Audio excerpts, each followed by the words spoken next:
alaikum. My name is Aziz Ahmed and I am addressing you on the TOSHAKHANA issue today on 17 September 2025 in the evening after the long hearing of the TOSHAKHANA case at Adiala jail, in which the ex-Prime Minister is facing trial for taking a couple of watches. But if you look at the rules which were framed, the last rules that were framed in 2017, after which there was only one amendment, not a small one, but a big amendment by Imran Khan, in which he declared that all gifts that anyone wants to buy will be at the rate of 50% of the assessed value and not at 20 or 15%. But if you look at the rules itself, rule number 11 states that, and I will read that to you again. Rule number 11 states, one moment, just give me a sec, I will dig it up and read that for your information. It very clearly states that, and I've circled it in my initial snapshots of the rules, that antique items and vehicles shall not be allowed to be purchased by the recipients. Antiques shall be placed in the museums or displayed in official building owned by the government. Vehicles shall be given to the central pool of cars of the cabinet division. Now, what happened to the car that Asif Ali Zardari got worth rupees 5 crores for only 5 lakh rupees? What happened to the 3 cars purchased by the Sharifs, one still in the possession of Chief Minister, or as she calls herself, the Queen of Punjab, not the Queen or the Chief Minister of Punjab, Madam Maryam Nawaz, or Maryam Safdar, or whatever you want to call her. She still has that in her possession. I don't know what happened to the two other cars that the Sharifs got that were worth 15 crores, and they got all those 3 cars for only 5 lakh rupees.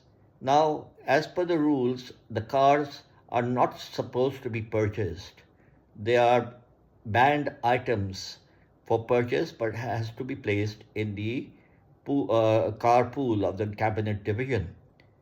Now, instead of prosecuting these people, we have given them the highest positions in our government and are prosecuting an ex-prime minister for purchasing 2 watches. If we look at it from a very neutral angle, I think TOSHAKHANA gifts should not be allowed to be purchased by anyone at any value. What Imran Khan did was to increase the value from 15 to 20% of the assessed value to 50%, but that's not enough. The TOSHAKHANA gifts above rupees 50,000 should not be taken by the recipients and should be placed in museums or auctioned, and the amount received should be deposited in the national exchequer. Now, having said that, if you look at the loot and plunder that these guys have done, if you slow scroll the snapshots that I've attached, if you look, I'll just give you some examples.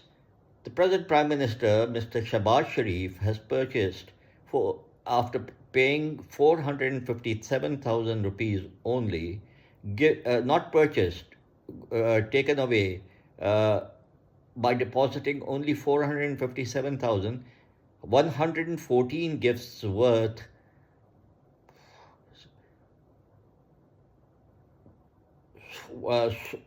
rupees 16 crore 24 lakhs 442,650 rupees for only 457,000. I don't know what the percentage would be, but you can calculate it for yourself. The numbers are amazing. The late Kulsum Nawaz got gifts worth 56 crore 615,000 rupees for only after paying only 426,000 rupees. Now, another major figure in this whole thing is Mr. General Pervez Musharraf, who got gifts worth 12 crore and 9 lakh rupees after paying only 18 lakh rupees. Similarly, these figures, Nawaz Sharif's figure is amazing, 73 crore rupees after paying only 14 crore rupees. Total gifts worth 91 crore rupees and or maybe 909. Well, I can't even tell you the figure. You can have a look at it. 910,273,773 rupees after paying 126,348,945 rupees only. So there's been loot and plunder across the board. Not only has the politicians benefited from this, the guest of the Prime Minister took away gifts. The media person accompanying the any official entourage took away gifts worth 5 crore 752,000 rupees for after paying 922,400 rupees.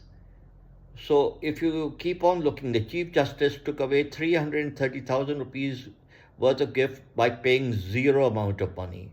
Then daughter-in-law of the president, I don't know which daughter-in-law, took away a gift worth 35 lakh rupees by paying 0 rupees to the National Exchequer. Now, if you look at military officials, they took away 12 crore 700,000 rupees worth of gifts by paying only 1 crore 561,000 rupees. The list goes on and on. The military secretary took away 170 gifts worth 25 crore 264 lakh rupees by paying 5 crore 519,000 rupees. The protocol officer took away gifts worth 29 crores by paying 6 crore rupees. A private individuals took away 44 gifts worth 49 crore rupees by paying only 9 lakh rupees. Now the security staff, the valet, even the wife of staff took away gifts worth 14 lakh rupees by paying 559,000 rupees. The valet took away 17 lakh rupees gifts by paying 61,500 rupees. Imagine, even the valet took away gifts. A son of a president took away gifts worth 40 lakh rupees by paying zero amount of money. The son of the prime minister took away gifts worth 2 crores 34 lakh rupees by paying 4 crore 680,000 rupees. The list goes on and on. This is incredible, and we want to punish an ex-prime minister for taking away only 2 watches. How hypocritical can our country be? How bad can we go? To which length will we go in political victimization? I am dumbfounded, and I hope when we have a regime change next time, not a deliberate regime change in the sense that a foreign power, when a truly elected government comes to power, they will do away with TOSHAKHANA, gifts being procured by anyone worth over 50,000 rupees per item from the TOSHAKHANA, and everything will be deposited in the museums or auctioned and money given to the National Exchequer. Thank you very much for giving me a patient hearing. Please do do a slow scroll of the items mentioned and the screenshots that I have placed at the beginning of this video. Thank you.